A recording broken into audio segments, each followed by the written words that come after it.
ইসরায়েলে গিয়ে মোসাদের সাথে দেখা করে নাশকতার সবক নিয়ে এসেছেন সাদপন্থী নেতারা। শুনতে অবিশ্বাস্য মনে হলেও চাঞ্চল্যকর এই প্রতিবেদন প্রকাশ করা হয়েছে জাতীয় একটি গণমাধ্যমে। আমি অনন্ত জলিল ও মুফতি ওসামা ভাই। খবরের সূত্র অনুযায়ী 2016 সালে সাদপন্থী শীর্ষ নেতা ওয়াসিফের ছেলে মুফতি ওসামা এবং চলচ্চিত্র নায়ক অনন্ত জলিল ইসরায়েল সফর করেছেন।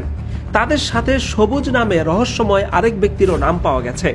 এ সময় মোসাদ প্রধানের সাথেও তারা সাক্ষাৎ করেছেন মর্মে সেই সংবাদে জানানো হয়েছে। মূলত তাদের ইসরায়েল সফরের পরেই তাবলিগের মধ্যে বিভক্তি চরম আকার ধারণ করে, যার পরিণতিতে 2018 সালের 1 জানুয়ারি হত্যাকাণ্ডের মতো ঘটনা সংঘটিত হয়।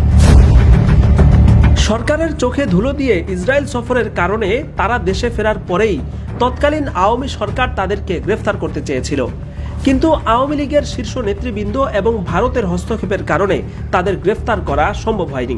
পরবর্তীতে তৎকালীন স্বরাষ্ট্রমন্ত্রী আসাদুজ্জামান খান কামালের সাথে সখ্যতা তৈরি করেন অভিযুক্ত মুফতি ওসামার পিতা ইঞ্জিনিয়ার ওয়াসিফ। ইসরায়েল সফরের মতো গুরুতর অপরাধের পরেও ধরা না পড়ায় সাহসের মাত্রা বেড়ে যায় সাদপন্থী এই নেতাদের। ফলে পরবর্তীতে আরও কয়েকবার তারা ইসরায়েল সফর করেছেন মর্মে সংবাদ পাওয়া গেছে। এমনকি মোসাদ প্রধানের সাথে নিয়মিত যোগাযোগের পাশাপাশি তাদের মাঝে একাধিকবার দেখা সাক্ষাৎ হয়েছে। চাঞ্চল্যকর এই তথ্য ফাঁস হওয়ার পরে একাধিকবার চেষ্টা করেও অনন্ত জলিলের সাথে যোগাযোগ করা সম্ভব হয়নি। সমালোচকরা বলছেন, অভিযুক্ত ব্যক্তিদের নীরবতা তাদের অপরাধের সত্যতা প্রমাণ করছে। এদিকে শুরাই নিজাম তথা তাবলিগের মূলধারার নেতৃবৃন্দ আগ থেকেই অভিযোগ করে আসছিলেন যে তাবলিগের চলমান সমস্যার পেছনে বিদেশি চক্রান্ত রয়েছে।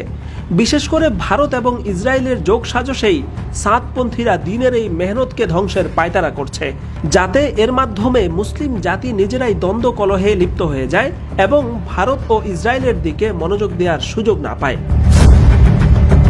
শুধু ভারত ইসরায়েল নয়, পতিত স্বৈরাচার আওয়ামী লীগের সাথেও ঘনিষ্ঠ সম্পর্ক ছিল সাদপন্থী শীর্ষ নেতাদের।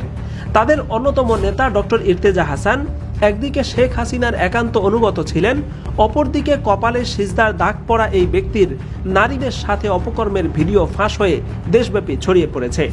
মুফতি ওসামার গিটার হাতের ছবিও তুমুল সমালোচনার জন্ম দিয়েছে সামাজিক মাধ্যমে।